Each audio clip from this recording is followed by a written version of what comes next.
decades since the US and the British under Margaret Thatcher and the last president made the trickle-down economic 4 decades ago, where they said, let's put the tax down on the rich and then it will trickle down to all society. But we can see now that 4 decades later, nothing has come down. The inequality has gone worse than ever. The top 1% earns more than the rest 99% of the rest of the world. And the billionaires have now only 2,500 people, more than $12.3 trillion. So that's why we need to talk about taxes on the rich. And that's why we have the big blue elephant to see. We have to talk about it. And one of the persons that have been doing this the last couple of years, who I admire a lot, is the co-founder of Tax Me Now. And give her a big hand, Malene Engelhorn.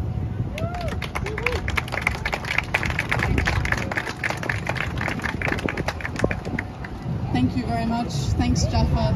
The admiration goes both ways. Without your work, I couldn't stand here. All right, I'll scream into my microphone. Yes. I'm really nervous because this goes to heart. I think it's really important. I have my notes with me. I hope you bear with me that I every once in a while check whether I say the right things at the right time. So hello everybody, thank you for your attention. Unfortunately, I have come here with very bad news from the so-called top 1%. I say top because they pretend like they're on the top, but really they're on the far edge, pretending they're the best, but they're not. So we, the top 1%, we're not saving the world, we're saving our wealth instead. So for those of you who still believe in Batman, you know, the billionaire guy beating up the bad people in a costume, he doesn't exist, I'm sorry. Also, if anyone else did that without billions of wealth, they would be called a criminal and they would be put in jail. Only with money you can do that. So I get it, it's a pretty awkward thing, right? Me inheriting a multi-million sum one day, telling you, the taxpayers, that we need more taxes, right? So the 99% already pay taxes, and the 1% hardly do. But they should. And since they don't use their wealth in order to fix crises, maybe you should make them.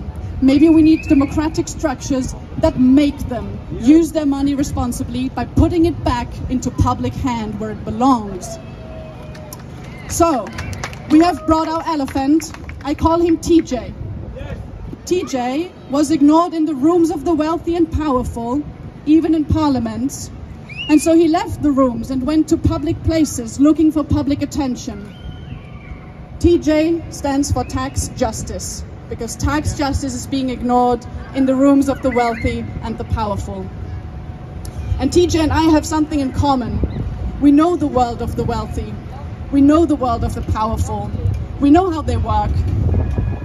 I am the product of an unequal society and an unequal social and economic structure. Because otherwise, I couldn't be born into multi-millions. Just born, nothing else. I have access to wealth and power. I have seen access to wealth and power with rich people. And they can influence the politics, the media, the economics with that wealth and power.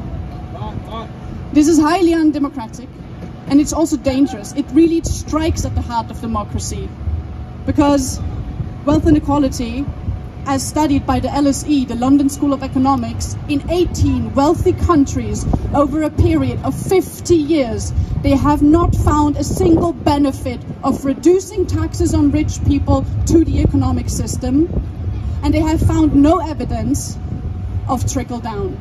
50 years study, 18 wealthy countries, the London School of Economics says.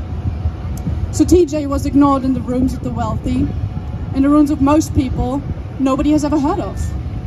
Not only parliaments, but everything that's a back door. So too little is known. Too little is known about wealth distribution, about the top 1%. And the lack of transparency is harmful. Because if we don't know who owns what, we don't know how to tackle it politically. Who gets access to political leaders through secret backdoors, donations to parties? It's us, the top 1%. Who can buy newspapers and TV stations to create narratives and influence public opinion? It's us, the top 1%. Who can silence critical voices? Who decides whether people get fair wages, whether we exploit the planet or not? It's us, the top 1%. So the thing is, when everything goes down the drain, when we have crises galore, who has to clean up and who has to pay? It's you, the bottom 99%. So TJ and I share a message. The top 1% must be held accountable for what they do. And one of the ways of doing that is to reduce their power and wealth by implementing wealth taxation. Not just wealth, also inheritance tax, gift tax, financial transaction tax, that's a mouthful, capital gains tax. All of these things must be introduced back into our economic system via the taxation policies. So, tax policies, not the sexiest topic, but frankly the most democratic and most transparent way of getting money back from private wealth hoarders into public hands in order to fund the world's infrastructure that we need and to fight the crises that we address. So that's what I stand for. Thank you for your attention, and thanks for everybody who's working on this and who will be on stage right now talking to you and telling you much more about all of this. Thank you very much.